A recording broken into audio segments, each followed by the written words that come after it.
definen como no binarios y aparecen en escena como los primeros que hacen literatura sobre su identidad. Bien, todo comenzó con una gran confusión y justamente lo que voy a marcar en este caso es de qué manera también esta cuestión de no ser no binario genera en la recepción del libro grandes equívocos, o que básicamente lo que voy a mostrar es cómo el mercado de lengua española, sobre todo si las ediciones son en España, tienden a, ¿cómo decir?, ir amoldándolo, normalizándolo, para que entre en un mercado de lectores que no están preparados abiertamente para recibir un escritor así.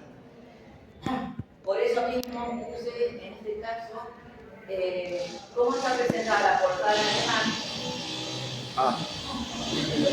Les están saboteando la... ¿Cómo está presentada la portada en alemán?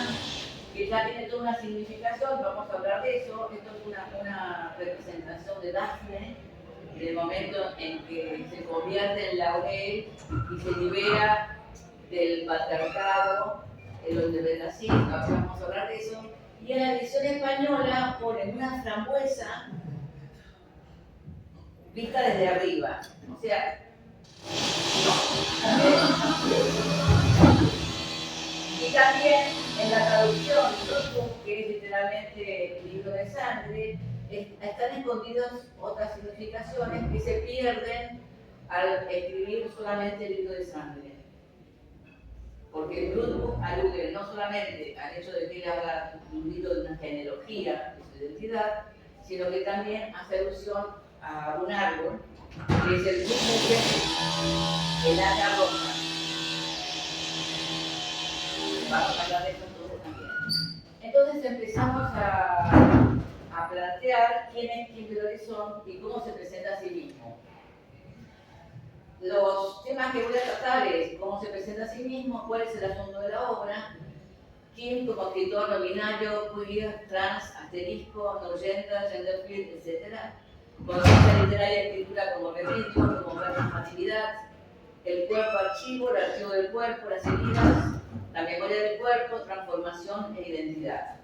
Y la foto que acompaña a esta placa es el momento en que él recibe el premio del Book Prize 2022, donde él hace una performance, improvisa, se rapa la cabeza, saca de su carterita una máquina de afeitar y se rapa la cabeza, canta en inglés y dice que lo hace por las mujeres iraníes. Eso generó todo tipo de comentarios, pero bueno, ese es... y aparte la vestimenta, ¿no? Después tiene como un top de tul azul, con plumas, una pollera de payet, y está maquillado, pero con barba, o sea, era toda la sensación fue de espantar a la gente.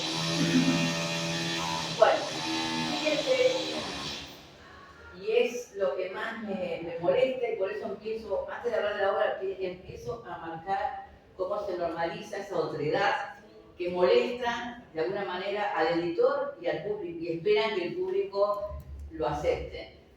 Primeramente, esto que es una reseña que aparece de una editorial, fíjense que está hecho con un translator. ¿Por qué lo digo? Años de enseñar capacitación alemán. Lo que está en inglés, el translator, como no reconoce el alemán, lo ponen en inglés. Después aparece, eso se llama Book Prize y Swiss Book Prize. Aparece, por ejemplo, 2 veces Zurich, una vez con diéresis y otra vez con acento. Y justamente hay algo muy importante y es la identidad que revela. Dice, Kim de Lorison, nacido como Dominique Holzer, 9 de mayo de 1992, es un novelista, dramaturgo y actor suizo no binario. Ahí quedamos. Habla de eso, cuenta su biografía, que nació en un cantón, que se muda a hacer gimnasio en Westerfurt. Lo que estudia, aclara que comenzó a usar su seudónimo, que es un anagrama de sus apellidos legales, y esto todavía más confuso. y marca qué es lo que estudió, bueno, etcétera, etcétera, y habla de que cursa una maestría, o sea, todo eso es como para normalizarlo dentro de una estructura ya fijada. Correcto. Más que nada porque su esfuerzo es que no lo normalicen. Bueno, pero esto no cabe así. ¿Y por qué me indigna? Porque para poder hablar de Kindle Son yo tuve que ver muchísimas entrevistas y ver cómo él se define. Y en las entrevistas, lo primero que dice es que él se niega a hablar de su verdadera identidad, por principio, y además, o de su familia, y pide explícitamente que no le hagan preguntas al respecto. Y él lo que dice, que está en la solapa, es que él es Kim del Horizonte, y en la solapa dice, nacido en 2666, cita Bolaños, en Getzen. Y Getzen es el planeta invierno de Ursula Le Guin, en la mano izquierda de la oscuridad. ¿Y cuál es el detalle? En Getzen, los que nacen en ese planeta no tienen sexo, solamente tienen sexo para engendrar y después pierden su sexualidad. O sea, queda no gender. Estas referencias son importantes porque él lo que quiere plantear, y lo explica, es que él se llama Kim del Horizonte porque viene del futuro. Y es un futuro donde ya, como en el planeta invierno de Ursula Le Guin, no hay géneros. Y él justamente se llama del horizonte al venir del futuro y es que nos quiere dejar un mensaje, donde justamente su teoría se apoya muchísimo en el feminismo, en la ciencia ficción feminista. Piensen que Ursula Le Guin, en la mano izquierda de la oscuridad, escribe en 1969, es pionera. Lo mismo pasa con Marlene Haushofer. O sea, en cuestiones de género son pioneros en plantear este tipo de sociedad ideal donde la cuestión de género no es problema porque ellos se acomodan de alguna manera a esa cuestión. Bien. Otro detalle muy importante, y yo lo digo como lector en español, de qué manera se degrada una obra al no innovarla. Dice, el libro de sangre indaga, el árbol genealógico real inventado. Perdón, es literatura. ¿A quién le interesa lo que es real e inventado? En el presente del personaje influyen tanto las historias que han vivido sus bisabuelos, abuelos, padres y tíos, como las historias de las brujas suizas que fueron asesinadas en la Edad Media, que su madre recoge en escritos personales. Y también es un libro genealógico de las diferentes formas de escritura. Sí, o sea, el libro tiene una distinta forma de escritura, pero eso no es lo esencial del libro. Utiliza la primera persona para contar las situaciones que le vienen de fuera sin esperarlas y a las que tiene que enfrentarse. Si ven el libro van a ver que realmente no tiene nada que ver con eso. Dice, entonces el lenguaje es poético y mágico, el que necesita para, de manera magistral, representar la intuición. ¿Qué? O sea, estamos hablando de un escritor que va a revolucionar con su estilo de escritura, con sus conflictos acerca de su identidad, con las denuncias que hace de la sociedad, de su marginalización, bla, bla, bla. Y nos intuición. Se habla de la intuición como... La intuición poética, pero por favor, estamos en el siglo XXI. Bueno, obviamente que eso me indignó mucho más. Y lo más interesante es que esta foto es de la presentación que hace él en español de su libro para la traducción española. Y él habla en español y explica el libro. Y sin embargo, en vez de levantar lo que él dice de sí mismo en español correctamente acerca de su libro, comienzan esta cosa endulzada. O sea, es una autoficción. Obviamente que va a estar en primera persona, pero eso es lo menos. El problema es saber esa primera persona cómo se identifica, cómo se corporaliza.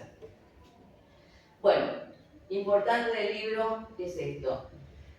Cuando él explica el porqué de esa portada, lo que dice es que en el momento en que Daphne se convierte en un laurel, se empodera y se libera del heteropatriarcado que la somete. Entonces su transformación en laurel es una forma de liberación. De la misma manera, él considera que su cercanía a ese árbol que está originalmente en el jardín de su abuela y que ha sido su refugio en la infancia, va a ser lo que él va a aspirar a convertirse. Y esto es muy interesante porque en ese momento él especula con que su liberación de este cuerpo que no lo define, que está vacío de contenido, podría tomar cierta identidad si se convirtiera en árbol. Y esta idea de transformarse en un ser vegetal es algo como que de alguna manera el ser vegetal tiene una amplitud de género que no tiene el ser humano. La superación es un poco a lo kafkiano, transformarse en algo superior, que en este árbol ya no es un animal, sino que es un ser vegetal. Y por eso mismo, en la obra después va a haber toda una historia del haya de sangre, de dónde viene, en fin, después vamos a hablar de eso. La portada entonces ya está hablando de una transformación. Veamos cómo es esa transformación, cómo se produce. La obra apunta inicialmente a hablar de la abuela y está dedicado a su abuela moribunda, su abuela que está internada, que se está por morir y que ha perdido la memoria. Entonces él de alguna manera intenta recuperar su existencia de niño, su relación con la abuela y desarmar los hilos de esa búsqueda genealógica de las mujeres que lo antecedieron a él.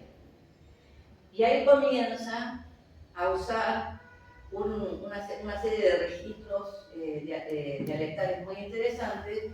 Él habla de su madre y de su abuela y usa, porque él vive en un cantón donde hay la influencia del francés, aunque su idioma es un dialecto alemán, usa la palabra, en vez de mer, escrita en francés, usa la palabra mer por mar.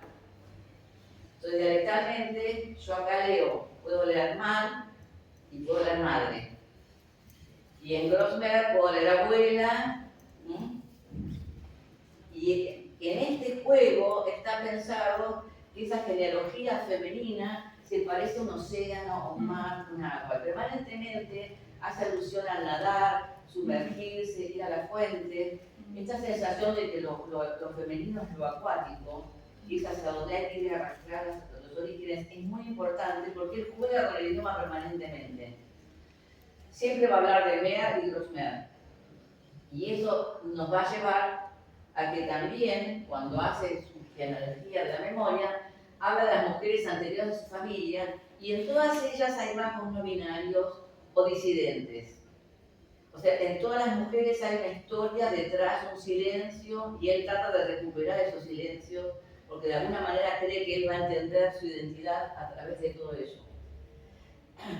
Y llega a otro elemento que también es muy importante, y es que descubre que su madre, su Mea, había escrito sobre las mujeres suizas atacadas o muertas por brujas en la Suiza medieval. Y la madre, que es lesbiana, que tiene una pareja mujer, y que no tiene una escuela secundaria, porque acá también tenemos que atender una cuestión social. Él viene de las afueras, en un cantón medio perdido, con un dialecto muy atravesado, y viene de una familia que no tiene educación universitaria, apenas tiene educación, y descubre que su madre, muy rudimentariamente, ha escrito una historia de las mujeres brujas. Y eso también tiene que ver con que él tiene un gran interés en la brujería. En su obra, ahora vamos a hablar de la obra, hay una serie de epígrafes, y una es de una feminista norteamericana que se llama Halcón, que es bruja y que hace ritos chamánicos y demás dentro del feminismo, que es bastante conocida, y él a su vez hace rituales, como en sus presentaciones, hace rituales de curación, hace figuras de cerámica y prende velas y hace cuarzos. Todo eso es una performance lo que él hace, pero está muy convencido de esa cuestión mágica, este feminismo que atiende a la magia y a la brujería. Es como una búsqueda de encontrar un sentido al fenómeno de la brujería dentro del feminismo. Como ven, tiene muchísimas aristas curiosísimas y que de alguna manera no condicen con la presentación que hacen, fallida totalmente para el lector de habla española.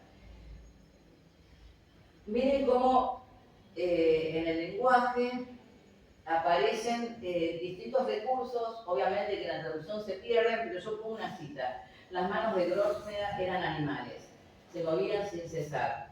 Eran ratones en su desasosiego, ratones lampiños con piel, ásperos como asfalto reventado. Eran arañas en su forma, colosos abombados, presas en su piel áspera, buscaban de continuo una salida de Grosvenor, tanteando como ciegos que no están ciegos aún. Toda la percepción del cuerpo de la madre está fragmentada, de la Grosvenor, de la abuela, está fragmentada. En el primer libro, que habla un poco de fragmentos para definir o contar sus recuerdos de la abuela, cada parte de su cuerpo está animalizada, independiente de la identidad abuela. Es como que él va rastreando los distintos fragmentos, reconstruyendo su percepción de la abuela, y en cada elemento hay algo animal, porque la abuela de alguna manera es amor y es odio, es miedo, y es una presencia que a él lo ha formado en su niñez, porque aparentemente es la única que lo comprendió o le dio lugar para que él se definiera como no niño. Incluso él considera que gracias a su abuela, en su dialecto, todos los nombres afectuosamente se neutralizan. Entonces, aún siendo varón o mujer, pasa a tener un género neutro. Entonces dice que en la lengua de la abuela, su condición de no gender ya está implicada, porque dialectalmente es el Hansile, es el... O sea, no importa cómo te llames o qué género tengas de binarismo, pasas a ser neutro. Entonces él encuentra que aunque en ese campo lingüístico donde creció, había más espacio para su identidad que en el espacio normalizado académico de una gran ciudad en Suiza. Entonces, ¿qué vemos? Hay una diferencia de estilo muy marcada, porque a veces usa términos dialectales para mencionar ciertos objetos. Hay distintas autorías, porque aparece el texto de la madre, incluso gráficamente está mostrado cuando la madre reproduce el texto de la madre, la gráfica es totalmente diferente, es claramente reconocible.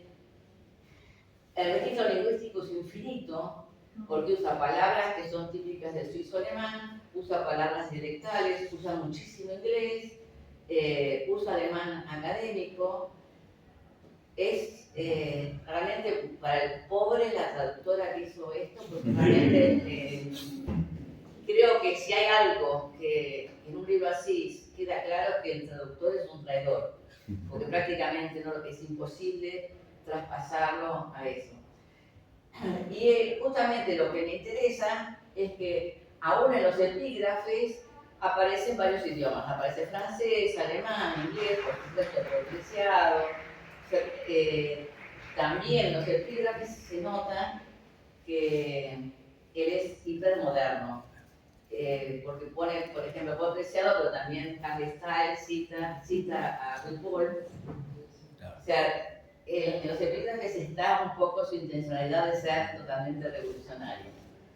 Y los epígrafes también son muy importantes porque hay algo que se nota y es que sabe de cuestiones de género. O sea, es un placer pescar citas porque uno encuentra el cuerpo como archivo, el trauma como memoria cultural. Es un lujo poder encontrar todo. Y hay muchísimos elementos para ver. Entonces, básicamente el libro lo que plantea es la incomodidad de las lenguas. Y la única manera de encontrar el modo de salir de esa incomodidad es buscar o trabajar la lengua de una manera que me permita abrir un campo para esa identidad. Entonces, el libro tiene 5 partes. Cada uno, como ya dije, distintos epígrafos. La primera se detiene en momentos descriptivos sobre su abuela y su madre, y esto es interesante porque esas 5 partes, aparentemente, es un proyecto, este libro es un proyecto que le tardó 10 años. Entonces, yo supongo que esa primera parte es quizás el texto original. Después en los distintos libros va hablando más de su presente. Lo clásico es la estructura fragmentaria, y eso vamos a ver algunas citas, porque es fragmentaria, él mismo da la explicación.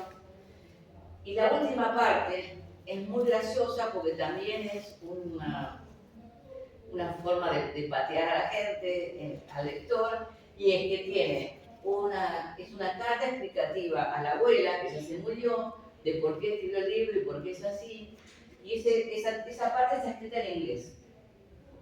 Y no solamente que está escrita en inglés, sino que la traducción en alemán aparece en alemán atrás del libro, después de la biografía y los agradecimientos, agregada en la encuadernación, pero al revés, como si fuera un manga. Mostrar. Sí, acá, miren. O sea, de la página Está. 305 a la 324. Acá se ve de una forma y al final. Yo pensé que digo, ¿qué? Es un error de edición cuando lo miraba. Sí, Está de sí. otra forma. Claro, como. Y todavía, para espantarlo más a lo académico, aclara el autor que utilizó inteligencia artificial, ahí está, que es el traductor más barato de inteligencia artificial porque es gratis, para hacer del inglés al alemán.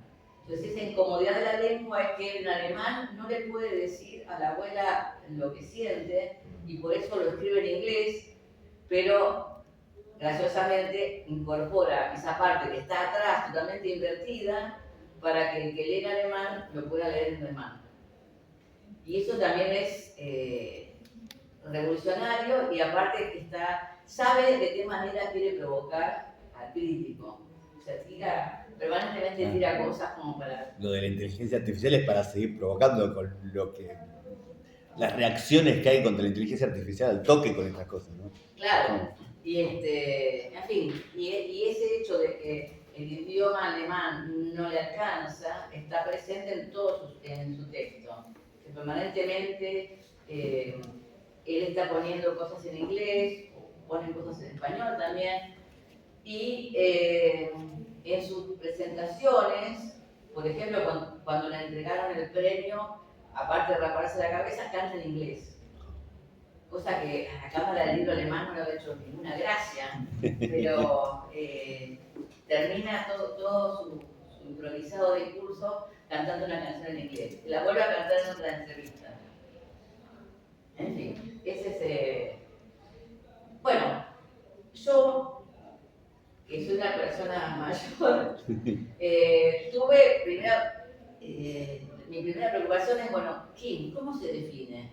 Se define como no binario, como queer, trans, asterisco, no gender, gender free. Usa todos los términos, permanentemente. El que más aparece es trans asterisco. O sea, eso es lo más importante. Como yo estaba desesperada por ver, bueno, él, ¿qué es lo que dice de sí mismo?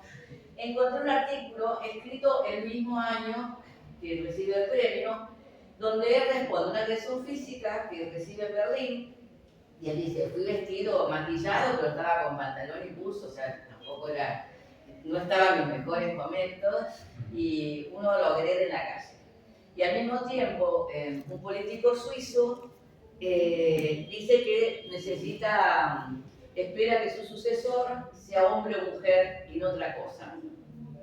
Bueno, es un político tipo Milei, ¿no? O sea, en fin, no importa. Entonces él escribe una carta a este periódico, que es el Neue Zürcher Zeitung, un diario muy importante donde increpa a los dos. Y dice, ¿por qué entonces se habla tanto sobre nosotros? ¿Por qué hay más artículos sobre trans asteriscos que trans asteriscos? Y cuando se les da voz a las personas trans que lamentan su transición, lo que solo es un 3%, como demuestran nuevos estudios, y la más de las veces es porque sufren fuertemente la discriminación y no porque el cuerpo nuevo no es real. No veo lo que dicen, justo lo que subrayé. Bueno, no importa. En la compu está así, ¿no? En la pantalla de la compu está. Ah, sí.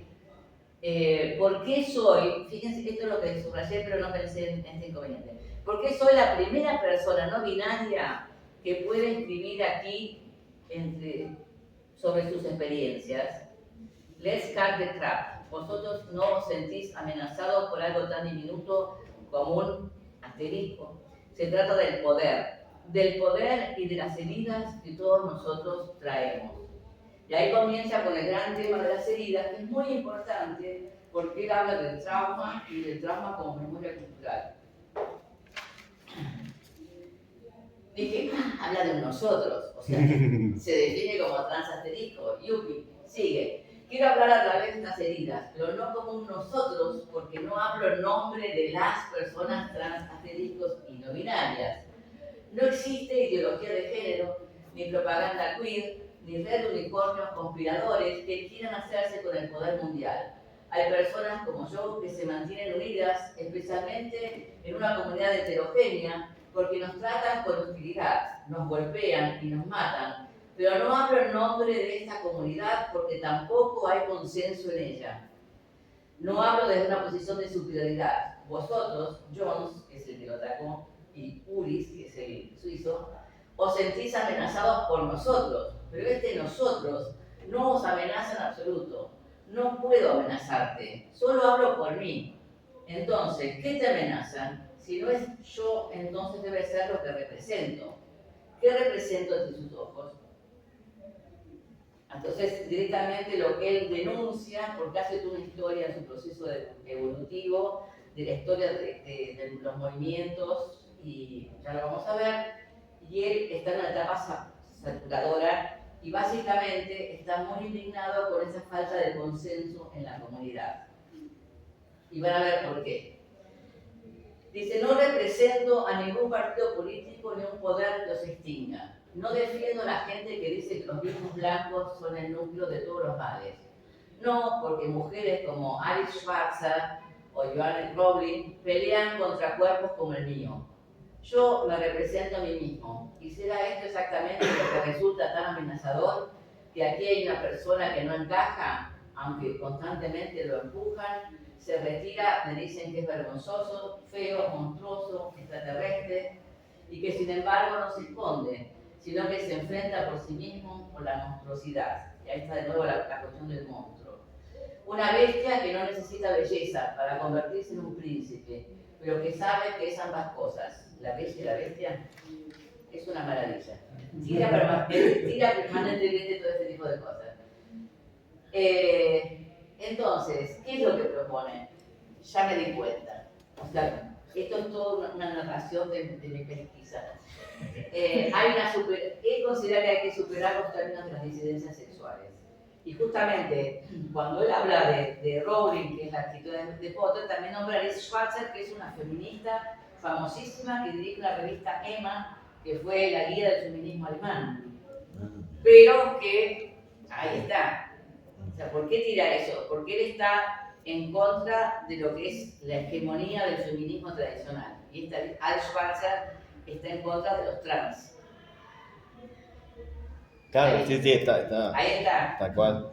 Me llamó mucho la atención que tirara esos dos nombres. Y sobre todo porque Alice Schwarzer es una grosa del feminismo alemán. Claro, porque a Rowling es fácil pegarle, sabemos que, pero ahí le está pegando al feminismo TERF, no simplemente. Claro. Pero aparte, Alice Schwarzer tuvo escándalos porque sacó dinero a Suiza y la denunciaron, y tuvo que pagar millones de dólares. O sea, Claro.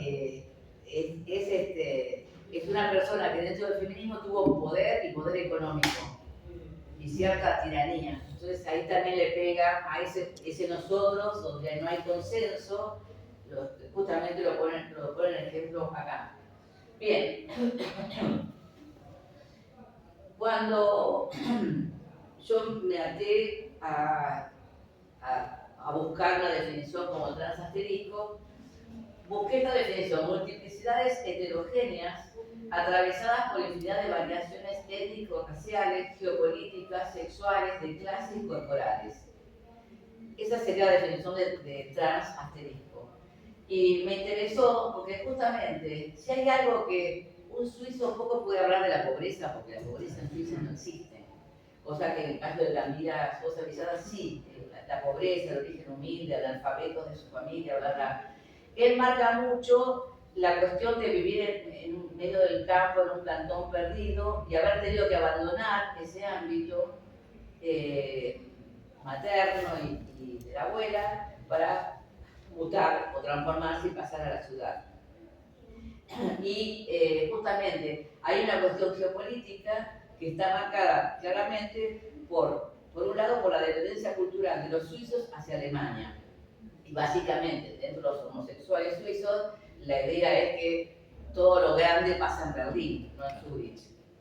Entonces, esa idea de que ellos son marginales, un gran movimiento que existe en Alemania, también hay como una especie de geopolítica donde él se considera inferior a lo que sería el faro de Berlín. Y cuando habla de cómo fue cambiando, también hay un cambio de clase, un ascenso social, y ese cambio corporal nos marca como que él pasó por distintas etapas. Y es muy interesante porque él dice que dentro del movimiento de la Schwulenkultur, de la cultura de lo homosexual, en el 2010 hubo un quiebre. Y ese quiebre fue cuando dejaron de ser discriminadores dentro del movimiento. Dice, yo fui parte de esta subcultura que no fue subversión, que no soportaba mujeres ni nada femenino. Y eso no se ocultaba en la corriente mainstream de los años 0. Habla del año 0 por el 2010. No farts, no femmes, no actions. Y me hubiera convertido en un oso si hubiese trabajado más mi cuerpo, y si lo hubiera cultivado, si hubiese colonizado mis miembros. Masculinidades, venid a mí. Soy una plantación fructífera. Dámelo, muchacho. Eso lo pone en español. En este escritor entonces vemos que hay una conciencia literaria y hay distintos conceptos que él quiere marcar. Y cómo su identidad no gender de alguna manera encuentra en la literatura el remedio y a su vez es transformativa. La idea de que el acto de enunciar, la búsqueda, darle contenido a ese cuerpo que ha heredado de una genealogía de mujeres, prácticamente los hombres son muy pocas veces mencionados, solamente lo necesario. Esa escritura convoca una existencia, un espacio para ese cuerpo. Y dice, escribir es para derribar farmacia. La administración de un fármaco, de una sustancia, puede ser tanto un veneno, una droga maligna o también benigna como un remedio, un medicamento. Farmaqueia es incluso, eso lo encontré hace poco, una palabra antigua para brujería, para la práctica con sustancias que puedan ser ambas cosas. Puede producir heridas o curarlas. Está todo enlazado, inseparables, y sin embargo, el hilo de las brujas está cortado, y nosotros tenemos que retomarlo nuevamente y aprender de los muertos. Escuchar, hechizar, escribir, bailar alrededor del árbol con faros robados, fabular, hilar. Tenemos que tender redes que nos sostengan en el mundo, en el nuestro y en cualquiera que pueda ser aún posible.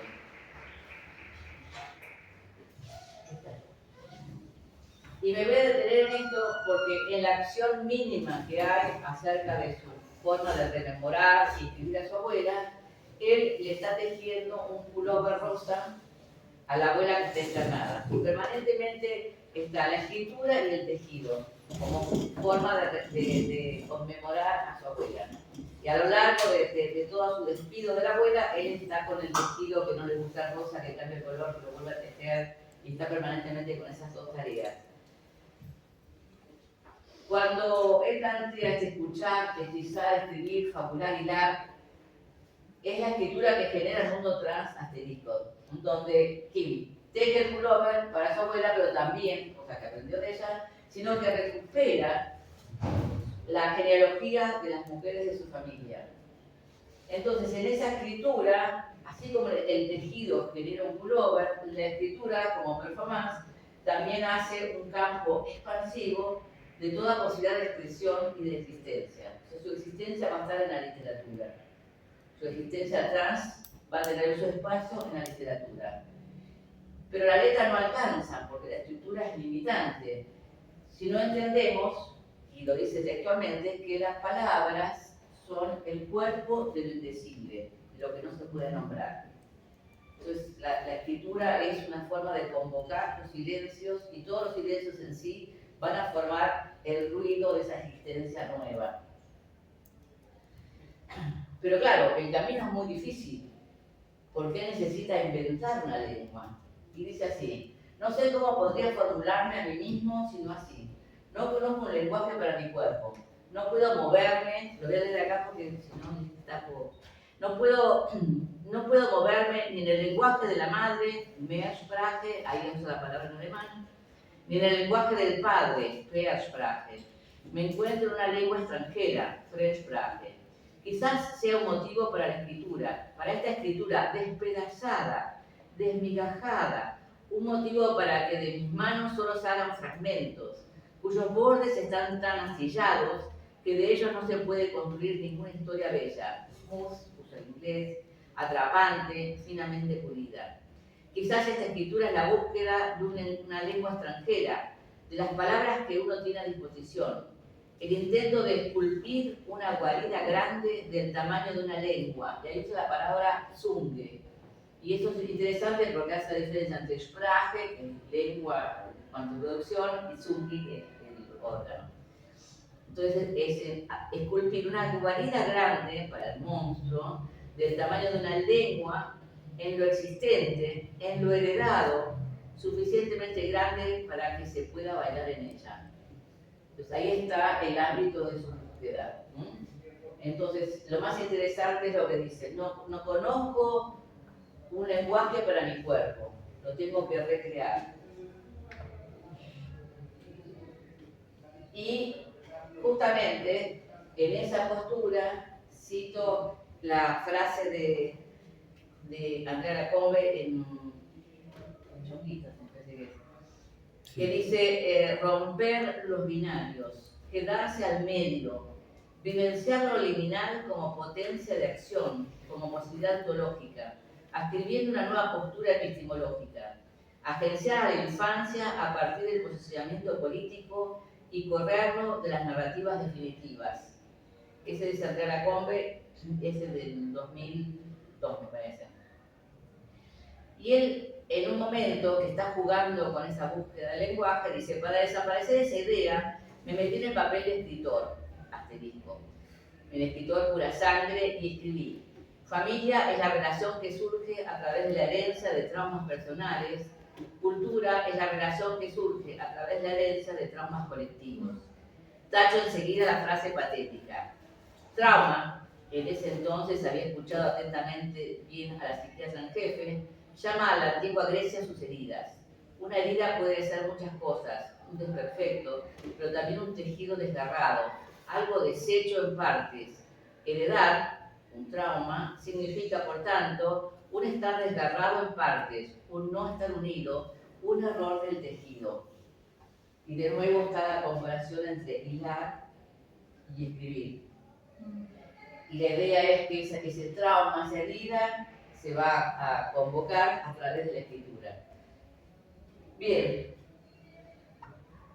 Y el otro tema que está presente es la memoria del cuerpo, y en este caso le escribe a la abuela y dice, te quería contar de mi miedo constante por mi cuerpo.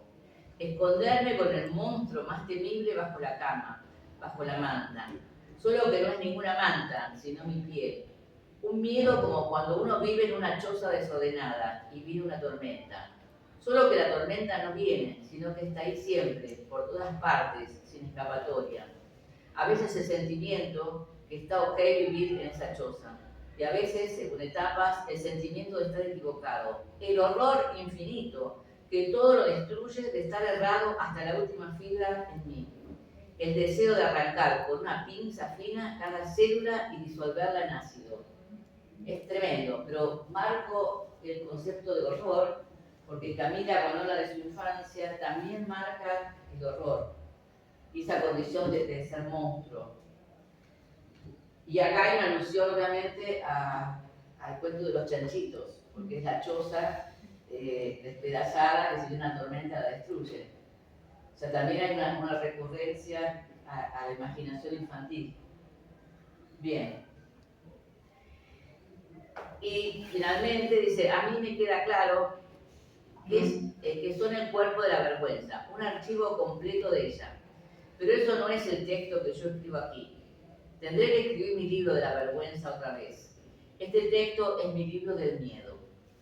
El miedo almacena situaciones, incluso intensivamente en nuestro cuerpo. Creo que yo, pero con una calidad diferente. Mientras que la vergüenza es un archivo hiperrealista de alta definición, No existe en mis recuerdos del miedo claridad alguna o precisión. Por el contrario, el miedo almacena más bien estados de ánimos desdibujados en vez de imágenes exactas. Recuerdo con un tipo de exactitud ciega el sentimiento del miedo durante toda mi infancia. Lo recuerdo como un agua profunda en la que regularmente me despertaba. Siempre la imagen acuática. Lo recuerdo como un agua profunda en la que regularmente me despertaba, pero apenas me acuerdo lo que había visto con precisión, escuchado, olido, sentido o saboreado. Entonces es el libro del miedo. Y lo que dice es a su abuela: quería escribir sobre ti, abuela, porque tu vida está en mí y morirá cuando yo muera. Yo soy tu fin. Pero yo no voy a dejar que mueras, pues esa es la magia textil, hilar ausencia desde la ausencia. Sin embargo, escribir no es solo magia reluciente. En todas las distintas culturas en las cuales, independientemente unas de otras, se inventaron tipos de escritura, las formas más tempranas de escritura eran siempre las anotaciones de deudas. Y acá juega con la palabra deuda, que en alemán puede ser Schuld, culpa, o Schulden, deudas monetarias. Cuando me diste, ¿cuánto me diste? ¿Cuánto te prometí a cambio? Por eso creo que la literatura y la culpa están unidas inseparablemente. Pero creo también que las formas de la escritura que me interesan siempre fueron aquellas que no querían ser lo que tenían que ser. Textos que socavaban sus intenciones primarias, proyectos que quieren liberarse de sus culpas, deudas, tipos de escritura que buscan salidas de la escritura. O sea, es ir más allá. Ya estoy por terminar, no se me aburran. Y finalmente, voy a hablar de que esta identidad está basada en una memoria étnica o etnográfica, social y sexual. ¿Por qué? Porque él marca, se define como un habitante de suburbio, se define como un hablante de dialecto, lo cual implica una minoría y una marginalidad, y a su vez una persona que asciende de un medio iletrado no universitario, donde prima lo primitivo, el patriarcado, y justamente para su disidencia sexual él tiene que abandonar ese lugar y abandona la relación con sus padres. Pero al mismo tiempo es consciente como que políticamente está ubicado. Y dice, estamos en el final del siglo XX, en el breve tiempo del final de la historia, con la creencia madura y la expectativa de que podíamos ser todo. Pero el fin de la historia ya pasó. Guerra y violencia nunca desaparecieron. Realmente solo quedó el autorretrato de Occidente. Empero crecí en una época apolítica del neoliberalismo hipercapitalista, y nuestra meta era el intento de lograr que el es, el pronombre, fuese individuo.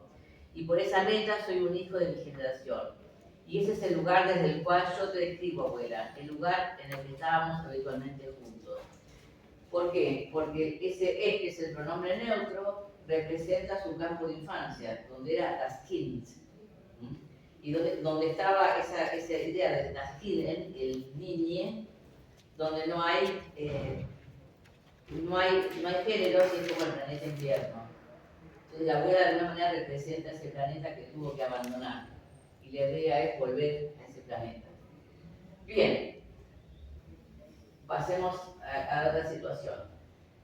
¿Qué pasa? Que obviamente Camila Sosa Villada es mucho más discreta y ella, en vez de escribir un libro, escribe dos.